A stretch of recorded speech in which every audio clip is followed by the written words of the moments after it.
তাতে আমরা অনেক আগের থেকেই বলেছি ইসলামী আন্দোলন বাংলাদেশ সমমনা সমস্ত ইসলামী দলগুলিকে নিয়ে তারা জোট ভিত্তিক নির্বাচন করার উদ্যোগ গ্রহণ করেছে। হ্যাঁ, আলোচনা হচ্ছে, আমরা যোগাযোগ রক্ষা করছি, আলোচনা হচ্ছে। দেখেন, সমমনা সব দলগুলির কথাই বলেছে। প্রিয় সাংবাদিক বন্ধুগণ, পতিত ফ্যাসিস্ট ও স্বৈরাচার আওয়ামী সরকার নির্বাচন কমিশন এবং প্রশাসনকে ব্যবহার করে 2014, 2018 এবং 2024 সালের 7ই জানুয়ারি 3টি ভুয়া জাতীয় নির্বাচন করেছে। এসব একতরফা ভুয়া পাতানো ও ডামি নির্বাচনের মাধ্যমে তাদের অবৈধ ক্ষমতাকে দীর্ঘায়িত করেছে। যারা তাদের এসব অবৈধ প্রশাসনে নির্বাচনে সহযোগিতা করে আওয়ামী লীগকে অবৈধভাবে ক্ষমতায় থাকার সুযোগ করে দিয়েছে, তারাও সমান অপরাধী। অতএব 3টি অবৈধ প্রশাসনের নির্বাচন পরিচালনাকারী 3টি নির্বাচন কমিশন এবং প্রশাসনের যেসব কর্মকর্তা তাদের অবৈধ কাজের কুশীলব ছিল, তাদেরকে আইনের আওতায় এনে শাস্তির মুখোমুখি করতে হবে, যাতে ভবিষ্যতে কেউ অবৈধ নির্বাচনের সাহস না করে। পাশাপাশি আমরা বর্তমান নির্বাচন কমিশনের বিদায় পূর্বক বিচারের কাঠগড়ায় দেখতে চাই। প্রিয় সাংবাদিক বন্ধুগণ, দেশের ইতিহাসের সবচেয়ে বর্বর ও নৃশংস আওয়ামী দুঃশাসন উৎখাতের সংগ্রামের সূচনা করেছে আমাদের গর্ব শিক্ষার্থী সমাজ। তাদের অসীম সাহস, ত্যাগ ও বুদ্ধিদীপ্ত নেতৃত্ব আমাদের গর্বিত করেছে। ইসলামী আন্দোলন বাংলাদেশ শুরু থেকে এই আন্দোলনের সাথে সম্পৃক্ত থেকেছে। 19 জুলাইতে আমরা পরিষ্কার করে জানিয়েছি যে সরকারের পদত্যাগই একমাত্র সমাধান। শুরু থেকেই নানা মাত্রায় ও নানা ধরনের ইসলামী আন্দোলনের নেতা কর্মী এই আন্দোলনে অংশ নিয়েছে। সেজন্য আমরা গর্ববোধ করছি। নৃশংস জালিমের পতনের মহান বিপ্লবের আমরা ভূমিকা রাখতে পেরেছি। আমাদের অনেক ভাই জীবন দিয়েছেন এবং আহত হয়েছেন। সর্বশেষ প্রাপ্ত তথ্য অনুযায়ী ইসলামী আন্দোলন বাংলাদেশ ও সহযোগী সংগঠনের সারা দেশে মোট শাহাদত বরণ করেছে 18 জন, আহত হয়েছে সহস্রাধিক। এর মধ্যে গুরুতর আহত বিভিন্ন হসপিটালে চিকিৎসাধীন রয়েছেন 150 জনের অধিক। প্রিয় সাংবাদিক বন্ধুগণ, স্বৈরা শাসনের অবসান হয়েছে।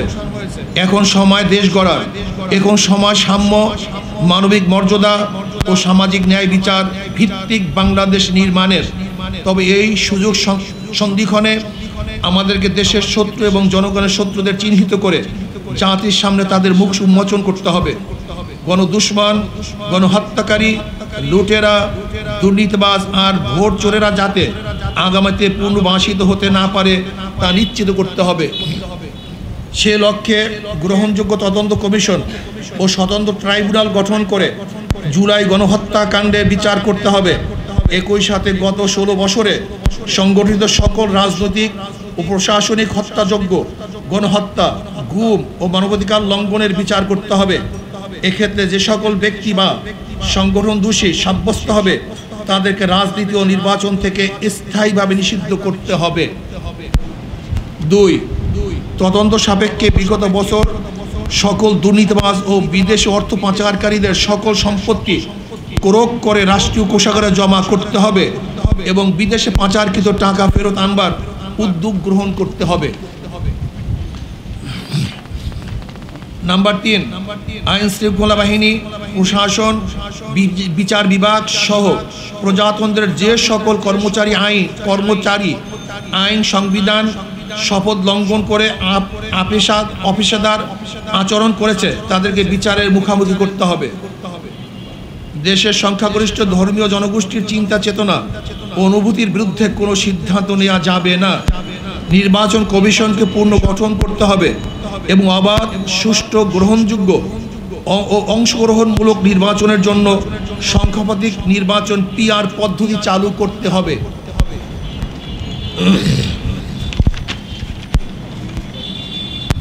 6. আওয়ামী দুঃশাসনে বিগত 16 বছরে সবচেয়ে ক্ষতিগ্রস্ত হয়েছে এদেশের সাধারণ শিক্ষা খাতের মান ও নৈতিকতা। এই ক্ষতি দ্রুত সময়ের মধ্যে কাটিয়ে ওঠার লক্ষ্যে দেশপ্রেমিক শিক্ষাবিদ ও উলামায়ে কেরামের সমন্বয়ে একটি জাতীয় শিক্ষা কমিশন গঠন করে প্রয়োজনীয় পদক্ষেপ গ্রহণ করতে হবে। 7 গ্রাম পুলিশকে জাতীয়করণ করে তাদের সম্মানজনক বেতন ও ভাতার ব্যবস্থা করতে হবে। প্রিয় সাংবাদিক বন্ধুগণ, ছাত্র জনতার এই আন্দোলন হত্যা, লুটতারাজ ও অবৈধ ক্ষমতা প্রয়োগের বিরুদ্ধে ছিল। শিল্প ও কল কারখানা ধ্বংসের বিরুদ্ধে ছিল না সংখ্যালঘুদের বিরুদ্ধে কোনো পদক্ষেপ। সেজন্য আমরা বিশ্বাস করি যারা লুটতারাজ, দখলদারি, অরাজকতা ও সংখ্যালঘুদের উপর কোনো রকম হুমকি সৃষ্টিকারী কার্যকলাপে লিপ্ত, তারা এই আন্দোলনে সম্পৃক্ত কেউ না, বরং তারা সুযোগ সন্ধানী। সুতরাং আমরা বর্তমান অন্তর্বর্তীকালীন সরকারকে এই সকল অরাজকতা সৃষ্টিকারীদের প্রতি কঠোর পদক্ষেপ নেওয়ার আহ্বান করছি। প্রিয় সাংবাদিক বন্ধুগণ, ইসলামী আন্দোলন বাংলাদেশ মনে করে দেশের সকল নাগরিক সমান মর্যাদা অধিকার প্রাপ্ত।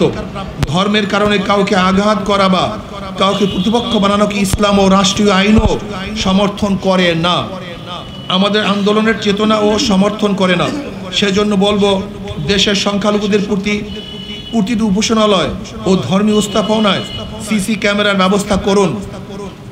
উপরোক্ত লক্ষ্য বাস্তবায়নের জনমত গড়ে তুলতে আমাদের কর্মসূচি 21 থেকে 31 আগস্ট 2024 দেশের সকল জেলা মহানগরে তৃণমূল দায়িত্বশীল সম্মেলন।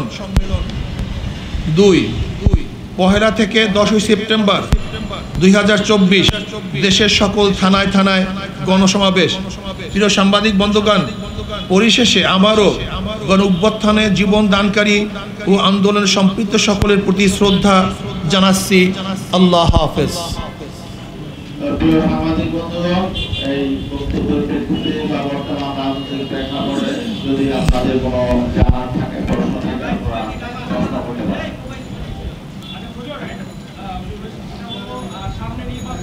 নির্বাচনের আগে আপনারা যে ইসলামিক দলগুলো আছে তারা সবাই মিলে কেন্দ্র জোট করবেন কিনা? তা তো আমরা অনেক আগের থেকেই বলেছি, ইসলামী আন্দোলন বাংলাদেশ সমমনা সমস্ত ইসলামী দলগুলিকে নিয়ে তারা জোট ভিত্তিক নির্বাচন করার উদ্যোগ গ্রহণ করেছে। হ্যাঁ, আলোচনা হচ্ছে, আমরা যোগাযোগ রক্ষা করছি, আলোচনা হচ্ছে। দেখেন, সমমনা সব দলগুলির কথাই বলেছে। এর মধ্যে সমমনা বলতে যারা আছে সবাই সমমনা। হয়তো আপনি খেয়াল করেন, ইসলামী আন্দোলন বাংলাদেশ সর্বপ্রথম এই স্বৈরাচার আওয়ামী লীগকে হটাবার জন্য শপথ গ্রহণ করেছিল। এবং আপনারা দেখেছেন, 1 বছর আগে গত জুলাইতেই আমরা বলেছিলাম আল্লাহ যেন এই 2 চোখের মধ্যে আওয়ামী লীগের পতন দেখান, এবং বলেছিলাম যতক্ষণ পর্যন্ত আল্লাহ পাক তাদের উপরে এই আওয়ামী লীগ সরকারকে হটাতে না পারবো ততক্ষণ রাস্তা ছাড়বো না। এই স্লোগান কিন্তু আগে কেউ দিতে পারেনি। এত শক্ত কথা ইসলামী আন্দোলনের বাহিরে অন্য কোনো দল দিতে পারে নাই।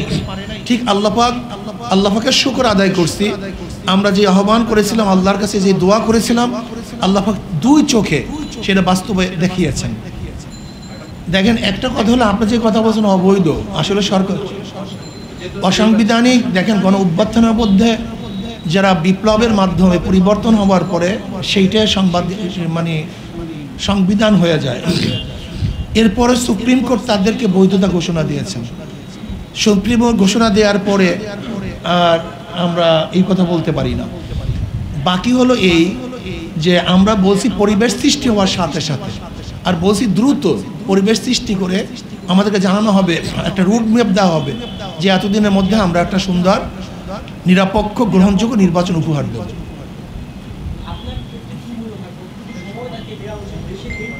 বেশি সময় না নেওয়া উচিত, যেহেতু সমস্ত প্রতিষ্ঠানগুলিকে ধ্বংস করে ফেলছে। প্রতিষ্ঠান বলতে কিছু নেই, এমন কোনো প্রতিষ্ঠান নাই যেটাকে ধ্বংস করা হয়নি। কাজে প্রতিষ্ঠানগুলি একটু সংস্কার করার পরই দ্রুত নির্বাচন দেওয়ার জন্য আমরা আহ্বান জানাবো। আমরা তো বলেছি এখানে সহস্রাধিকের উপরে, এখানে বলেছি আমরা। শুধু শেখ হাসিনাই নয়, যত দোষী আছে এবং যারা টাকা পাচার করছে সবাইকে বিচারের আওতায় আনতে হবে। শুধু শেখ হাসিনা সরকার নয়, আমরা মনে করি এদের স্বাধীন হওয়ার পর থেকে যারাই যেই সরকারি দুর্নীতির সাথে সংযুক্ত ছিল, বরং 5ই আগস্টের পরও যারা দুর্নীতিবাজ, লুটপাট করেছে, দখলদারি করেছে, আমরা এখানে দাবি তুলছি তাদেরকেও বিচারের আওতায় আনা উচিত। আপনাদের সবাইকে ধন্যবাদ। আল্লাহ আমাদের সবাইকে একত্রিত হয়ে দেশ গড়ার তৌফিক দান করেন। আসসালামু আলাইকুম ওয়া রাহমাতুল্লাহ।